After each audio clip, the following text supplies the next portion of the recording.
May nalaman kami. Bakit? Ang kapatid mo, sinabi sa amin yung about dyan sa leeg mo na yan! Bakit nagtikinini ka? Kunyari ka pang broken hearted? Naglalagay naman pala sa'yo ng chikinini? Ang ibig sabihin yan! Sino yan? Tingin nga muna, patingin nga Hindi ka muna. kakali. Oh my God! Sino namang lalaki ang pinadaan mo dito sa iyong mahiwagang bintana? Sinabi ko ba? Ay, di maganda! Wala naman akong magagawa. Anong walang magagawa? Flex na flex, kuya. Ate babae ako, may pangungulahan din ako.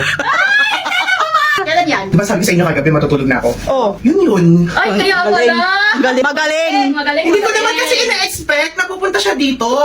Aling parot ka! Totoo yan. Ano hindi totoo? Wala akong magawa, mas malakas siya sa akin.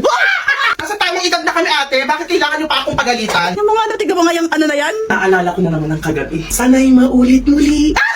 Ang landi mo, magtigil ka nga. No, sana mapanood mo to. Ay, Diyos ko, gusto pa mapanood talaga. Yan na, tayaan na lang natin siya magpahinga. Pahinga! Walang pahinga! Nasinungaling siya sa atin kagabi, sabi niya matutulog, tapos yung pala nakikipagbagbakan, pahinga! Wala! Ate, masakit yung katawan Wala ko. kaming bakit! Bakit? Bakit? Sinabi ba namin makipagbukbukan ka kagabi? Ha? Idobling ko pa yan eh! Kaloka ka? Kasi ba kayo sa akin? Sa Eh, lang. samantala nag-e-enjoy tayo kagabi, tapos iiwan mo kami, magsisinungaling kang matutulog ka, eh kung dagdagan ko kaya yung bugbog mo. Maguhog ng kalandi. Gabi, kumakatok ako. Walang sumasagot, ang naririnig ko lang si Alexa. Mataas ang volume! Oo, mataas ang volume! In highest volume! Oo. Alam mo na yun, Tapos eh. ang kanta pa yung si Justin Bieber. Show you up. Show you out. Ganyan, o. Diba? Hello po, kung legit ka man na anak ni Kuya Nestor, pasabi sa mother mo, isa lang akong tambay sa sementeryo na pumipitik ng bulaklak na tumutubo sa gilid niya. Hindi ko kasi masabi na pumipitik ako ng bulaklak. Pumitik akong bulaklak, nagtulos ako ng kandila, pero hindi ko namang intensyon na sirain ko yung pamilya niyo. Hindi lang talaga ako nakasagot. Hindi ko pa alam kung paano ko itatago yung bulaklak na dala-dala ko. Kinalbo ko kasi talaga. Kinuha ko lahat ng bulaklak. Hindi ko naman alam na pamilya na pala ni Kuya Nestor yung nasa likod ko. Lesson learned. Bumili ka na lang. Oh. Wow, hiyang-hiya ako sa'yo. Ikaw hindi ka lang nasasaktuhan pero padji ba kasi binibigay mo? Anong gagawin nila sa kandila? Magbigay ka ng respect, ganyan. Anong bago ka magnakaw? Magbibigay ka na.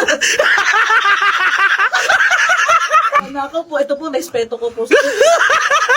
Ano na lang po namin, didiligan po namin lagi. Oo, para mas maging malago ang bulaklak ni Kuya Nestor. Pasabi sa mother mo, I know, parang na-hurt siya nung nakita ako dahil nagatungan pa nung kapatid mo, nakamukha ko si Kuya Nestor nung nabubuhay pa. Patingin naman ako ng picture, be, baka nga siya nga nawawala akong tatay. Baka may pamana si Kuya Nestor sa Feeling ko tuloy grabe yung iniyak ni mother nung nakita niya ako. Dito po ako nakakasigurado ha, hindi po ako anak ni Kuya Nestor. Sadyang tambay lang po ako sa sementeryo na pumipitik ng bulaklak that time. Kuya Nestor, kung napapanood mo ito. Talaga ba? Daddy! Sa pamilya po ni Kuya Nestor at saka sa mga auntie niya, naway wag niyo po akong sugurin dito sa bahay. Love you. Sana invited po ako sa mga reunion. Total, naging anak na rin ako ni Kuya Nestor. Oh. Medyo makapal ang mukha mo doon. Yun lang po, bye-bye. Love you. Alam nyo ba dati, nag-choir ako sa church, tapos, after ilang months, na-evict din ako. Hindi dahil sa sintonado ko dahil sa sarili ko ding kagagahan. Ininom kasi namin yung mompo ni Father, tapos ginawa naming pulutan yung ostya. Bless. Yung last supper ko, naging last day ko sa choir. Di ayun, nahuli kami. Kami ha, so hindi lang ako mag-isa. Grade 5 ata ako noon, if hindi ako nagkakamali. Pero nagka-record na ako sa langit. Siguro pag akyat ko doon, meron akong pending case. Eto kasi mga sakristan, ang lalakas ng trip. Bilang curious ako, hindi, ang totoo, crush ko talaga isang sakristan, kaya sumama ako sa trip nila. Itago na lang natin siya sa pangalang Ramil.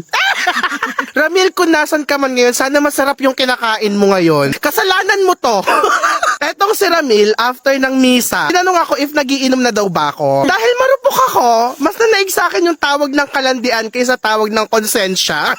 Don't judge me. Kailangan ko yun. Akala ko bibili kami sa tindahan. Shoota, paglabas nila, dala-dala nila yung mompo ni Father, tsaka isang supot ng ostya. Sabi ko talaga internally, Lord, ikaw nang bahala sa akin. Pero para kay Crush, hahamakin ang lahat. During session namin, saya-saya lang namin, tawanan, ganyan. Pero nasa isip ko na talaga, mali to mali. Pero sige, laban lang para sa pagmamahal. Eto na, nung nagkagipitan na, kasi may nakakita kay Ramil na kumuha ng mompo, hanggang sa nagkaturuan na, damay-damay na lahat, pinatawag kami. Mali daw yung ginawa namin. Oo, talaga naman mali. Pero kasi, di ba, hindi mo naman ako masisisi. Crush ko yon. Maintindihan ako ni Lord. Ayun, pinatawan kami ng forced eviction. So, moral lesson, huwag magpalin lang kay crush, lalo na kung ang alak ay galing sa altar. Lord, sorry, ngayon ko lang naalala, patawarin mo ako. Huli na. Be, muntik na akong malapa ng aso kanina. Pero parang mas magpapalapa ako dun sa may-ari.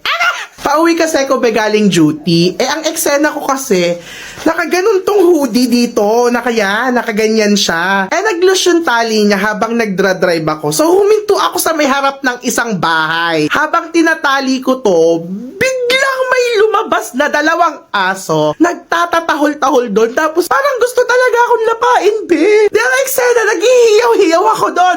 Wow! Gano'n. Be, ilang minuto din ako nakikipagbuno sa mga aso. Grabe yung kabog ng dibdib ko talaga. Akala ko katapusan ko na. Pero, mas lumakas yung kabog ng dibdib ko nung lumabas yung may-ari, be. Tulala talaga ako. Be, ang gwapo. Be, biglang tumigil yung mundo ko na parang nag-slow motion lahat. Mas gusto ko pang lumapit ngayon at magparabis na. Be, yung tahol talaga ng mga aso, hindi ko na marinig habang binabawal niya. I was like, Lord, eto na ba yung organic encounter na hinihiling ko? Be, habang binabawal niya yung aso, parang tumutugtog sa isip yung, it took one look. Lumapit siya sa akin, sabi niya, nakagat ka ba? Tapos yung concern niya, be, parang, girlfriend mo na ba ako?